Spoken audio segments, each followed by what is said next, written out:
So we have most of our axe work out of the way, guys. We're well on our way to our fire. I thought what I'd bring along today to show is my Condor Bushlore. Now this knife here I'm going on 2 years now, and I've had kind of a love-hate relationship with it.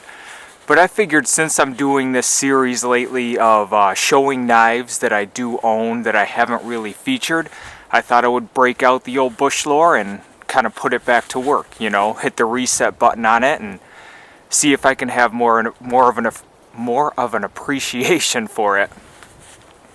You guys know the Condors, they all come with the beautiful leather sheaths. Some people call them okay, some people call them decent. I call them outstanding. I am more than thankful for every leather sheath that I receive.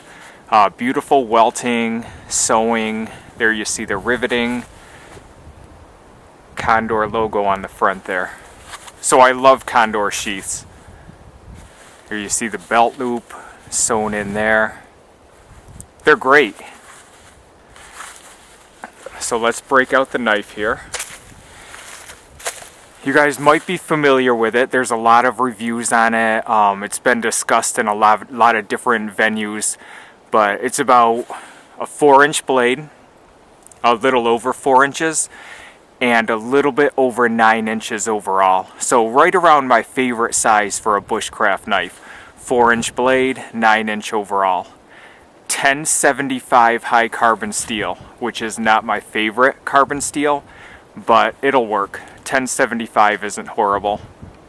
It came with a gray coating on it, and I had sanded that off right away, kind of like I did with my Kephart that I showed a few videos ago, and then I just forced a patina on it. That patina is a mixture of use and mustard, I believe I used on this one. Maybe I used apple cider vinegar, I don't remember, guys. Then they have the hard wooden handles, which I like very much. I like the nostalgic look of it. You know, one thing Condor does have is tremendous designers and knife designs. Very, very beautiful. I don't know if I mentioned it, but full exposed tang throughout. 1/8 of an inch thick. Lanyard hole right here. Here you see the 2 brass pins. And just a beautiful, aesthetically pleasing knife.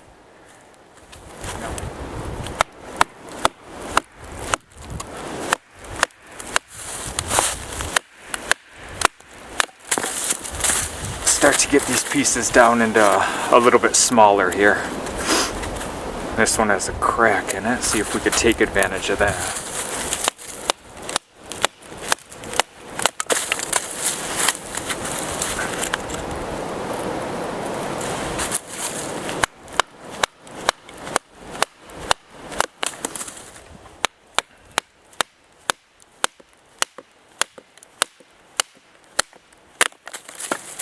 So I don't baton anything that's too big, guys. So whenever I have a knife, I'm not usually worried about whether or not it can baton, because this is about the size I usually baton right here. And it's for the main purpose of getting it into those smaller pieces for the fire.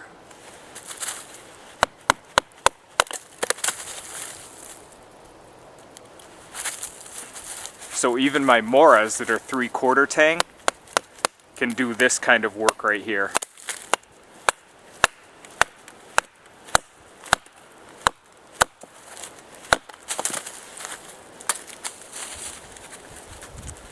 I always have one axe or another on me, guys. So when I'm splitting the bigger pieces, I'm usually using one of those.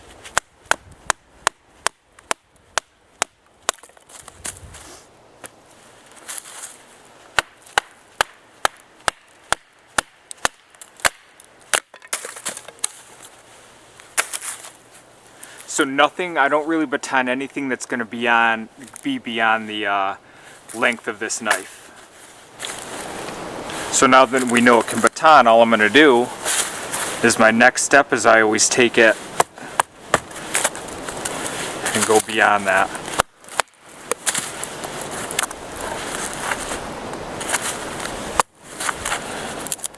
Try to get as close to pencil lead as I can with a lot of these.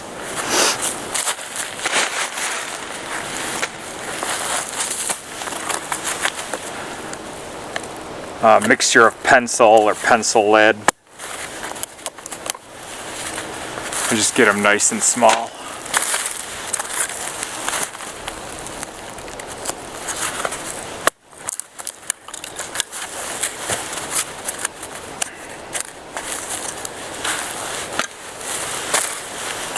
It's a very comfortable pommel on here, guys.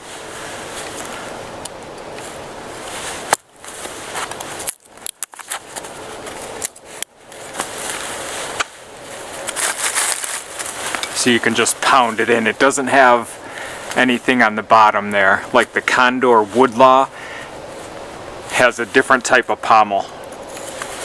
It doesn't allow you to smack it like that.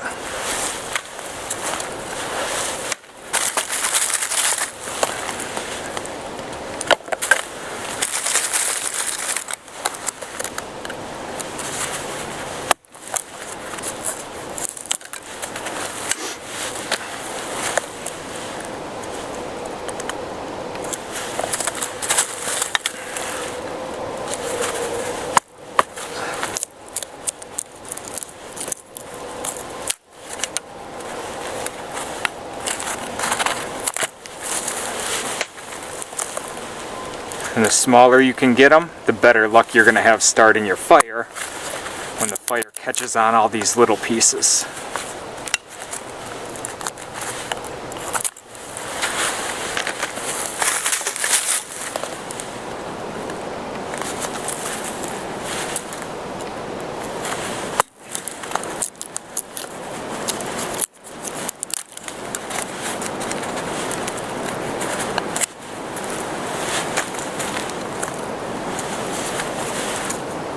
And this isn't 100% necessary, guys.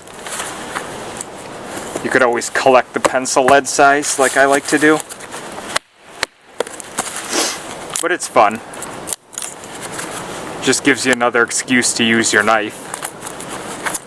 And if you're in the forest like this and you have your knife with you, why not use it?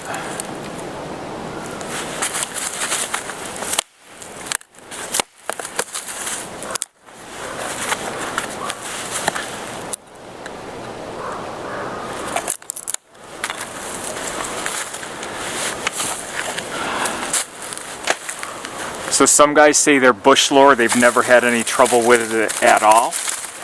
I actually have had edge retention issues with my Bushlore. Not the worst, because this 1075 steel is easy to sharpen.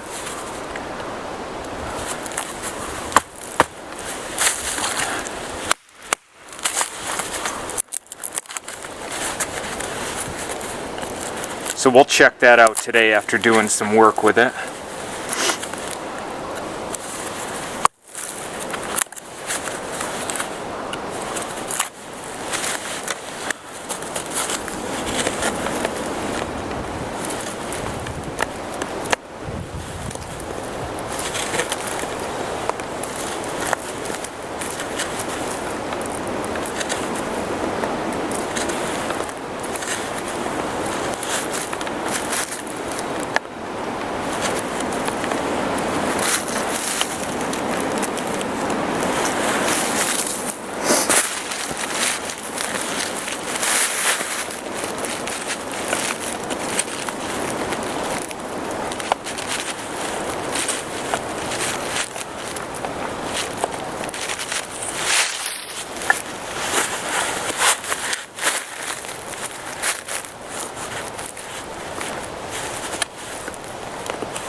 Not too bad for a little carving there, guys.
feather sticking with the Bushlore, guys, has never been a problem.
Okay, there's a good mixture that we're looking for. We're just going to make a few more and use these to help start our fire.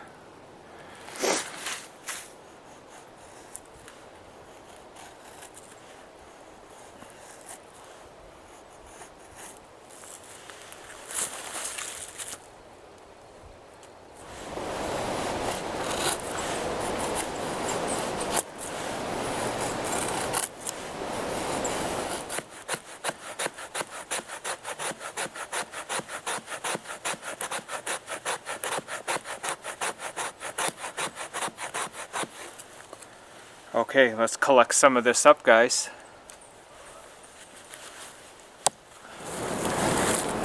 So there's Nathan's ferro rod right there. There's our feather stick.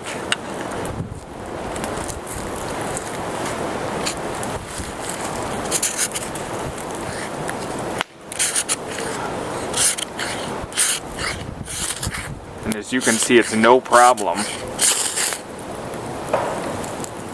with the spine of that Bushlore. And there we go, guys.